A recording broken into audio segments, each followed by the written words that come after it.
Chicken tikka air ఫ్రైయర్లో ఎలా చేయాలో చూద్దాము. టేస్ట్ అయితే చాలా బాగుంటుంది.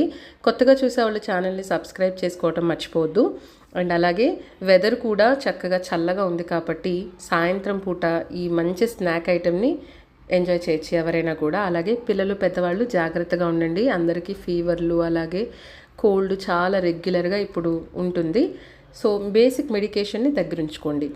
నేను ఆల్రెడీ చికెన్ని క్లీన్ చేసేసి సిలికాన్ మౌల్డ్లో వేసుకొని దాంట్లోని చికెన్ టిక్కా మసాలా ఎక్కువ వేసుకోండి. అంటే అట్లీస్ట్ ఒక 3 టేబుల్ స్పూన్స్ వేసుకోండి.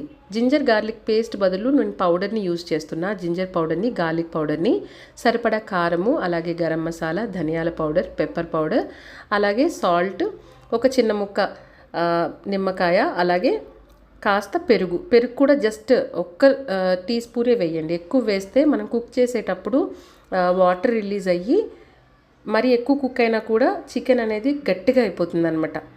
సో కొంచెం తక్కువ వేసుకుంటే బాగుంటుంది. అలాగే 2 టేబుల్ స్పూన్స్ ఆయిల్ సరిపోతుంది. 180 డిగ్రీస్లోని హాఫ్ అన్ అవర్ పాటు కుక్ చేసుకుంటే రెడీ అయిపోతుంది. ట్రై చేయండి.